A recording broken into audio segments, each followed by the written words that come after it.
Assalamualaikum warahmatullahi wabarakatuh. Salam, Om Swastiastu, Namo Buddhaya.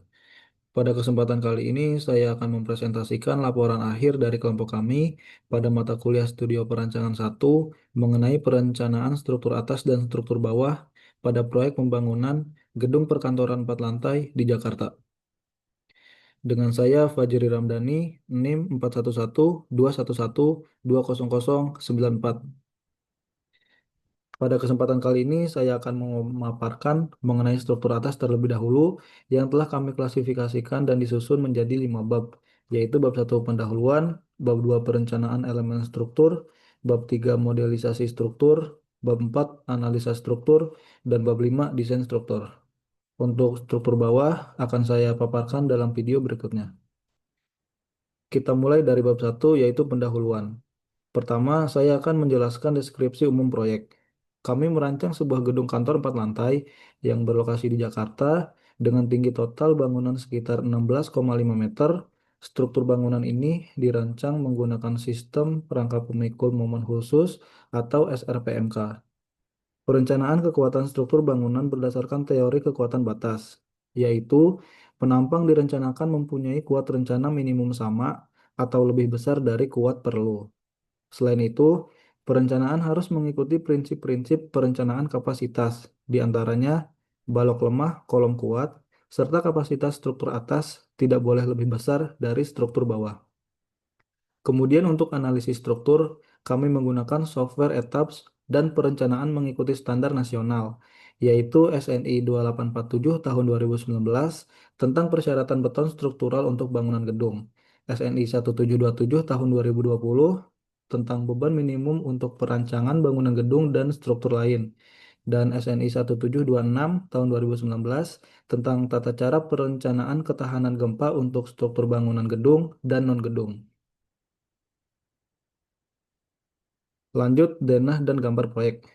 Kami menyusun denah serta gambar potongan seperti pada gambar berikut. Denah lantai 1, denah lantai 2, denah lantai 3, denah lantai 4, denah lantai 5 atau rooftop, kemudian potongan A, dan potongan B. Lanjut ke spesifikasi material. Material utama yang kami gunakan adalah baja tulangan dengan mutu 400 megapascal, diameter lebih besar dari 13. Kemudian mutu beton eh, dengan FC bervariasi, di antaranya pelat dan balok dengan mutu 30 megapascal, kolom, pile cap, dan pondasi dengan mutu 35 megapascal.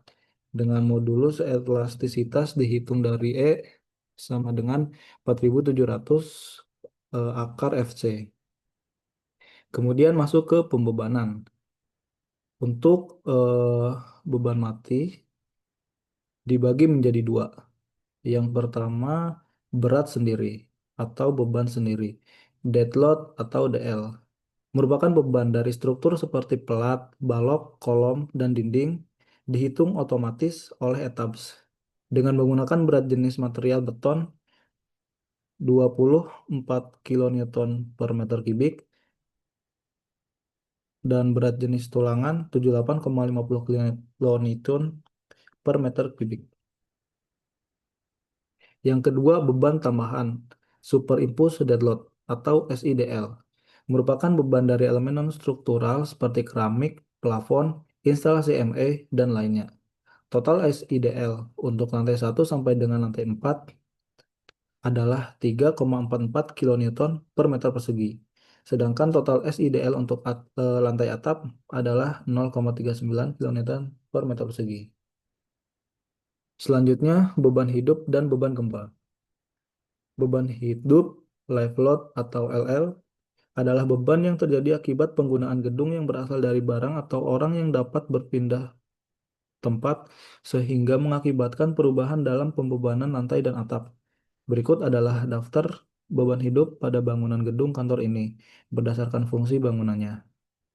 Ada ruang kantor, koridor lantai pertama, ruang meeting, tangga dan jalan keluar, dan gudang. Sedangkan beban gempa atau EL dihitung menggunakan respons spektrum analisis dengan data dari situs resmi PUPR dan menggunakan parameter dari SNI 1726 tahun 2019. Berikut merupakan tabel data dari beban gempa. Kemudian kita lanjut ke kombinasi pembebanan. Kami juga menyusun kombinasi pembebanan sesuai SNI 2847 tahun 2019 pasal 9.2.1. Terdapat 18 kombinasi pembebanan utama, termasuk kombinasi beban hidup, kombinasi beban mati, dan gempa dalam arah X dan Y. Jadi, pada bab ini kami memulai dari deskripsi bangunan, spesifikasi material, pembebanan yang digunakan, hingga kombinasi beban sebagai dasar perancangan struktur atas dan bawah. Bab ini sangat penting karena menjadi dasar seluruh analisis dan perhitungan teknis di bab-bab berikutnya. Saya lanjutkan ke bab 2, yaitu perencanaan elemen struktur, yang terdiri dari perencanaan plat, balok, dan kolom. Perencanaan plat. Untuk plat, kami mulai dari menentukan tipe plat berdasarkan rasio bentang panjang atau LY dan betang pendek atau LX. Jika rasio lebih dari 2, maka disebut plat satu arah. Kalau antara 1 dan 2, maka disebut plat dua arah. Perencanaan plat ini mengacu pada SNI 2847 tahun 2019. Ketebalan minimum plat ditentukan berdasarkan kondisi tumpuan dan dibatasi minimal 120 mm. Contoh, plat S1A memiliki LY atau bentang panjang 5000 mm dan LX atau bentang pendek 1000 mm sehingga rasionya adalah 5, maka plat ini termasuk plat satu arah dan ketebalan yang dipakai adalah 120 mm. Untuk plat dua arah, misalnya tipe S2A dengan rasio adalah 1,04, maka kami gunakan tebal plat 130 mm. Semua perhitungan awal disusun dalam tabel berikut. Selanjutnya adalah perencanaan balok. Dibagi menjadi dua, yaitu balok T dan balok L. Di bagian untuk balok T di bagian tengah atau interior dan balok L di bagian pinggir atau eksterior. Balok didesain berdasarkan tinggi minimum sesuai tumpuannya dan mempertimbangkan lebar efektif flange. Contohnya, untuk balok T tipe B T1 dengan bentang 5 meter, kami pakai tinggi 420 mm, kemudian lebar 210 mm, dan pelat 120 mm. Begitupun sama untuk balok L tipe BL1. Lebar efektif lens untuk balok T tipe BT1 diambil dari nilai minimum dari tiga kriteria, yaitu seperempat panjang bentang balok atau L per 4, kemudian 8 kali tebal slab atau 8T, dan setengah jarak bersih antara badan-badan balok yang bersebelahan. Sedangkan untuk balok L tipe BL1, lebar efektif lens diambil dari nilai minimum 1/12 panjang bentang balok atau L per 12, 6 kali tebal slab atau 6T, dan setengah jarak bersih antara badan-badan balok yang bersebelah. Berikut kami sajikan tabel perencanaan awal untuk seluruh tipe balok T dan L. Dan dari data tersebut disusun layout perencanaan balok dari lantai 1 hingga rooftop. Masuk ke perencanaan kolom. Perhitungannya mengacu persamaan AG lebih besar dari sama dengan PU per 0,35 PC, di mana AG adalah luas penampang kotor kolom, PU adalah beban terfaktor, dan PC adalah kuat tekan beton. Mutu beton yang digunakan adalah mutu 30 megapascal dan 35 megapascal. Kami menghitung beban berdasarkan tributary area dengan dimensi 5,2 meter dikali 5 meter baik untuk atap maupun lantai 1 sampai lantai 4. Beban per lantai dan dimensi kolom. Pada lantai 1 sampai dengan lantai 4, beban per lantai mencapai 184,046 kilonewton. Sedangkan pada lantai atap, total beban mencapai 114,3 kilonewton. Berdasarkan akumulasi beban dan analisis dari lantai ke lantai, diperoleh kebutuhan los penampang kolom dan dimensi minimum. Dari hasil perhitungan, kami gunakan kolom 300 kali 300 mm untuk semua lantai karena nilainya sudah mencukupi. Jadi, pada bab 2 ini, kami merancang elemen struktur utama pelat, balok, dan kolom berdasarkan standar SNI dan pendekatan rasional.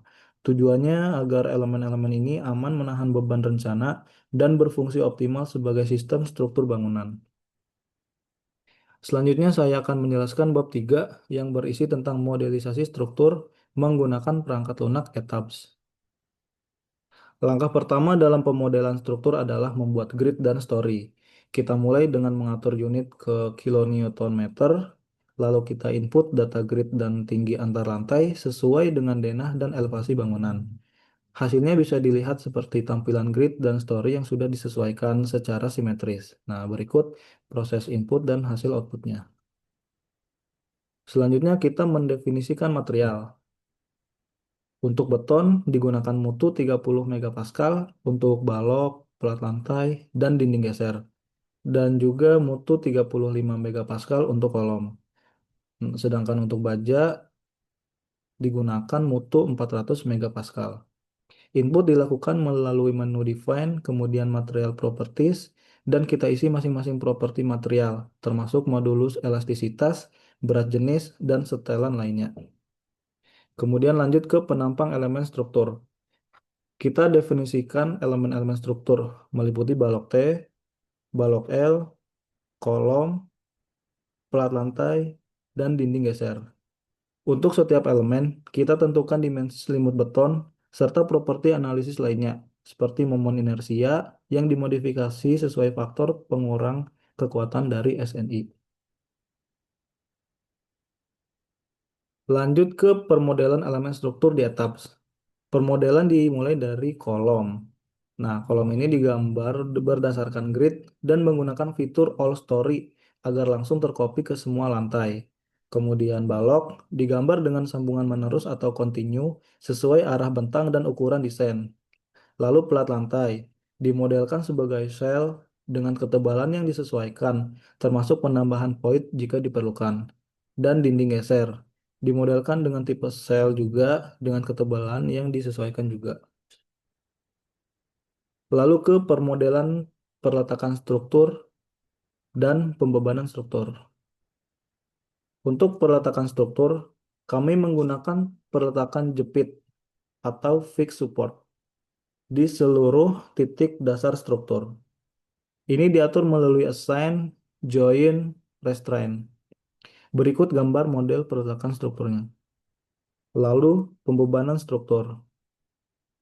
Pembebanan struktur dibagi menjadi 5 bagian, yaitu beban mati tambahan atau SIDL, beban hidup atau LL, beban gempa statik, beban gempa dinamis, dan kombinasi pembebanan. Kita mulai dari satu beban mati tambahan atau SIDL. Diberikan ke plat secara merata sesuai hasil perhitungan di bab 1, yaitu 3,44 kilonewton per meter persegi untuk lantai 1 sampai dengan lantai 4 dan 0,39 kilonewton per meter persegi untuk lantai atap. Nah, berikut gambar model beban mati tambahan. Kemudian beban hidup atau LL dimasukkan juga ke elemen pelat secara merata. Nah, untuk lantai 1 sampai dengan lantai 4 bebannya yaitu 4,79 kilonewton per meter persegi dan untuk lantai atap bebannya yaitu 0,96 kilonewton per meter persegi. Dan berikut model beban hidup. Kemudian lanjut ke beban gempa. Pertama ada beban gempa statik diinput dalam dua arah yaitu EQX dan EQY. EQX untuk arah X dan EQY untuk arah Y. Sebagai gaya lateral seperti pada gambar berikut. Lalu ada beban gempa dinamis. Beban gempa dinamis. Menggunakan metode respon spektrum dengan input data spektrum sesuai parameter daerah Jakarta. Dengan menggunakan skala faktor untuk patch X sebagai U1 dan patch Y sebagai U2. Seperti pada gambar berikut.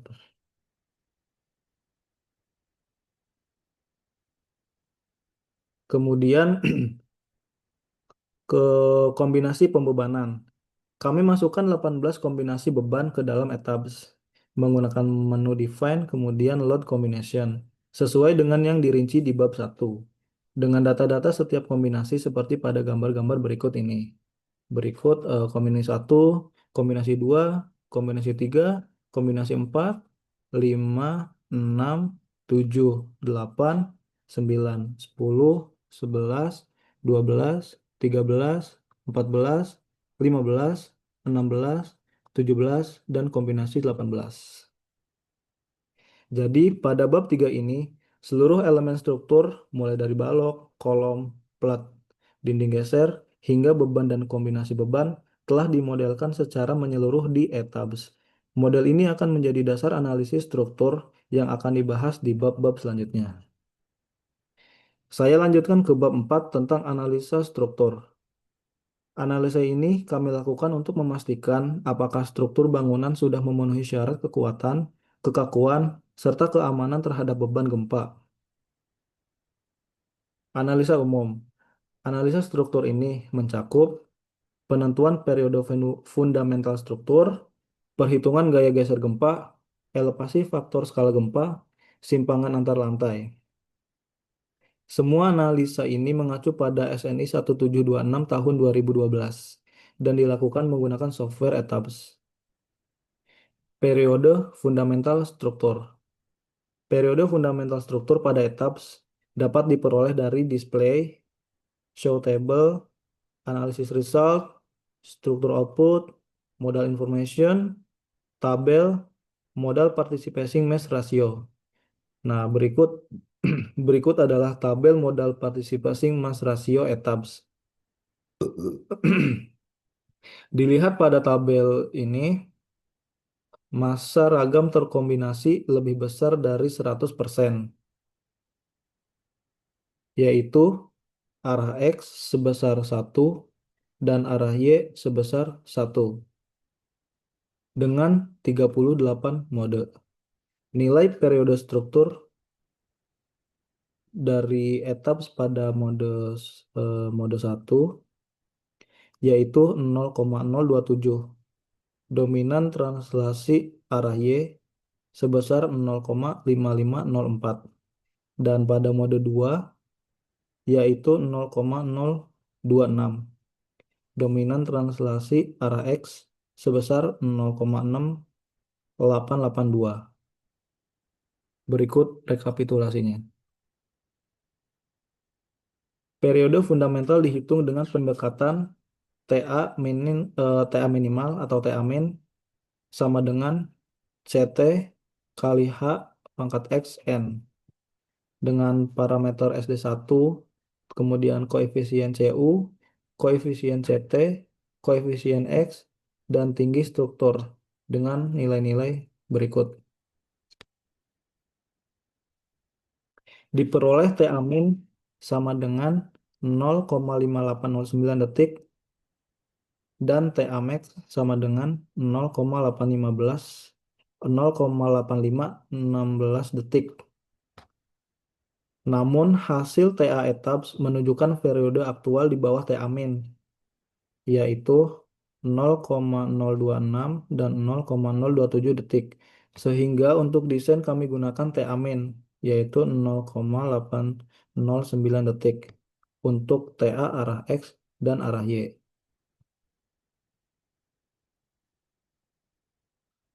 Kemudian gaya geser gempa atau base shear. Gaya gempa dihitung dengan rumus Pi sama dengan CS kali W, dengan CS sama dengan SDS per R per I.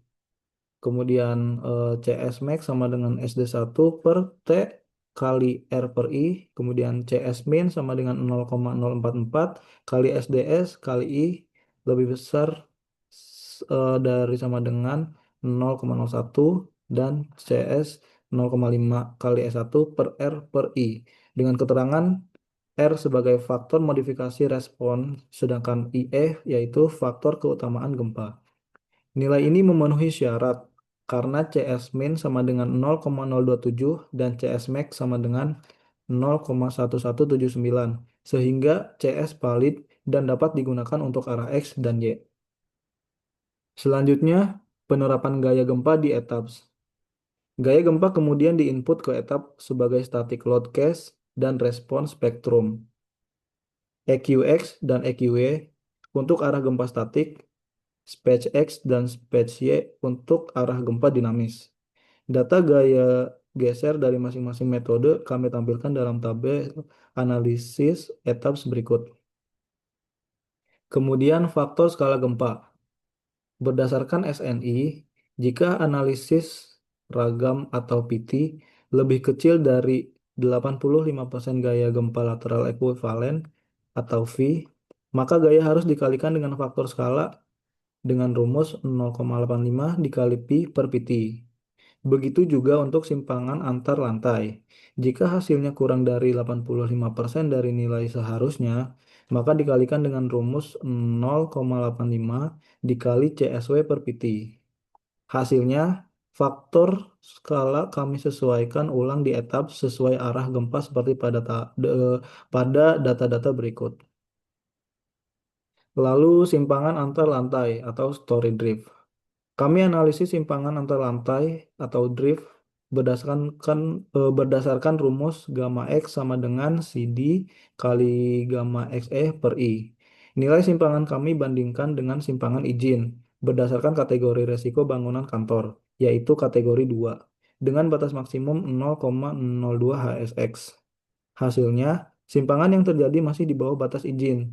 Artinya struktur cukup kaku dan aman terhadap deformasi lateral. Berikut data tabel dan diagram simpangan antar lantai. Nah, dari hasil analisa ini dapat disimpulkan bahwa struktur memiliki periode yang sesuai.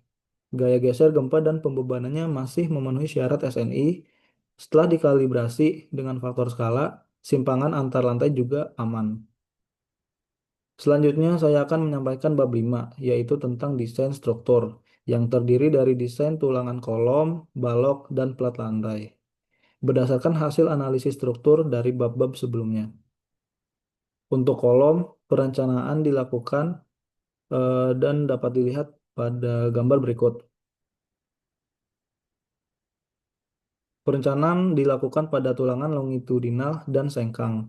Contohnya, kolom C1 dengan dimensi 500 kali 500 mm, luas penampangnya yaitu 250.000 mm persegi.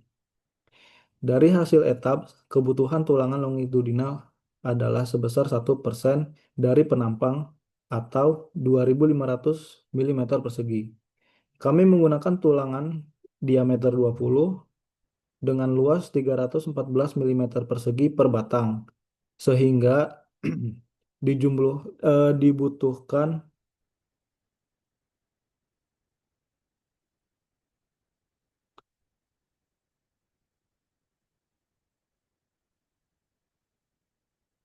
sehingga jumlah yang dibutuhkan adalah 8 batang. Total as atau luas penampang yang dipakai sama dengan 2.512 mm persegi. Hasilnya oke karena lebih besar dari 2.500 mm persegi. Nah, untuk tulangan sengkang, diameter yang digunakan adalah diameter 10 dengan 2 kaki. Kebutuhan dihitung dari kuat geser etaps yaitu 0,443. Dihasilkan jarak sengkang 200 mm sesuai aturan maksimum dan minimum. Jadi tulangan kolom C1 adalah 8 besi tulangan dengan diameter 20 mm untuk tulangan longitudinal dan untuk sengkang menggunakan besi diameter 10 dengan jarak 200 mm.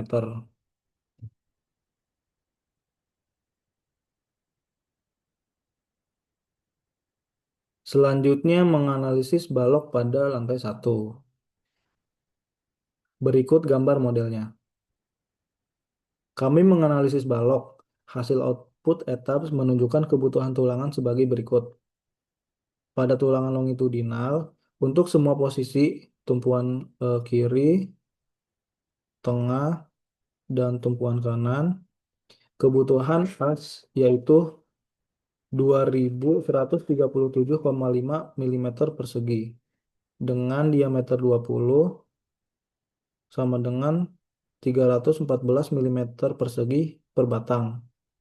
Dibutuhkan sekitar 7 batang dengan diameter 20 di setiap posisi atas dan bawah. Jadi seluruh zona balok, baik tumpuan maupun lapangan, menggunakan 7 tulangan dengan diameter 20 atas dan di bagian bawah juga sama, 7 batang dengan diameter 20. Kemudian untuk tulangan sengkang menggunakan besi 10 dengan dua kaki, kuat geser pada tumpuan berkisar 0,491, 0,679, sampai 0,681. Hasil perhitungan menunjukkan jarak sengkang antara 230,41 milimeter, kemudian 231,48 milimeter, sampai 319,49 milimeter. Maka diambil jarak 200 milimeter untuk semua bagian. Sehingga desain sengkang balok adalah diameter 10 dengan jarak 200. Maaf, ini terbalik. Selanjutnya desain plat. Berikut gambar modelnya. Untuk plat, desain dilakukan berdasarkan momen maksimum dari etaps, yaitu M11 dan M22. Tebal plat yaitu 120, kemudian mutu beton yaitu 30 megapascal, lalu baja tulangan yaitu 400 megapascal, diameter tulangan 10 milimeter, dan jarak 200 milimeter. Dan lebar plat 600 milimeter juga. Nah, untuk pelat arah vertikal atau M11, MU sama dengan 0,313 kN meter dan MN sama dengan 5,75 kN meter. Sehingga MN lebih besar dari sama dengan MU, maka hasilnya sudah oke. Nah, dapat disimpulkan tulangannya itu diameter 10 dengan jarak 200. Nah, untuk pelat arah horizontal atau M22, M22 MU yaitu 4 0,48 kilonewton per kilonewton meter dan MN itu 5,75 kilonewton meter. Sehingga MN lebih besar dari sama dengan MU, maka hasilnya sudah oke. Jadi dapat disimpulkan menggunakan tulangan diameter 10 dan jarak 200. Berikut data tabelnya. Dari perhitungan yang telah dilakukan pada bab 5 ini, diperoleh kolom menggunakan 8 tulangan dengan diameter 20 dan sengkang dengan diameter 10 dan jarak 200. Kemudian balok menggunakan 7 tulangan dengan diameter 20 atas dan bawah dan sengkang dengan diameter 10 dan jarak 200. Kemudian pelat menggunakan tulangan dua arah dengan diameter 10 dan jarak 200 baik vertikal maupun horizontal. Semua elemen pada balok struktur atas telah memenuhi syarat desain. Baik, saya akan menyampaikan kesimpulan dari materi struktur atas ini. Pertama, bangunan gedung kantor 4 lantai plus atap ini dirancang menggunakan sistem struktur SRPMK dengan prinsip balok lemah kolom kuat dan perencanaan berdasarkan kekuatan batas. Analisis dan desain mengacu pada SNI 2847, SNI 1726, dan SNI 1727. Selanjutnya, elemen struktur atas yang kami desain meliputi pelat, balok, dan kolom sebagai berikut. Pelat satu arah dan dua arah dengan tebal 120 milimeter. Balok tipe T dan L dengan tulangan 7, diameter 20 atas dan bawah. Kolom dimensi 300 kali 300 hingga 500 kali 500 milimeter dengan 8 tulangan diameter 20. Model struktur dibuat lengkap di etaps mulai dari input grid, material, elemen, hingga pembebanan dan kombinasi beban. Peletakan struktur ditetapkan sebagai jepit di dasar bangunan. Hasil analisis menunjukkan bahwa periode struktur berada di kisaran yang sesuai. Gaya geser gempa aman dan simpangan antar lantai masih dalam batas izin SNI. Sehingga struktur cukup kaku dan stabil terhadap beban lateral. Desain akhir memperlihatkan bahwa seluruh elemen struktur atas telah aman secara kekuatan dan dapat dilanjutkan ke tahap fondasi. Demikian paparan saya mengenai struktur atas. Apabila ada salah kata dan penjelasan mohon dimaafkan. Terima kasih. Wassalamualaikum warahmatullahi wabarakatuh.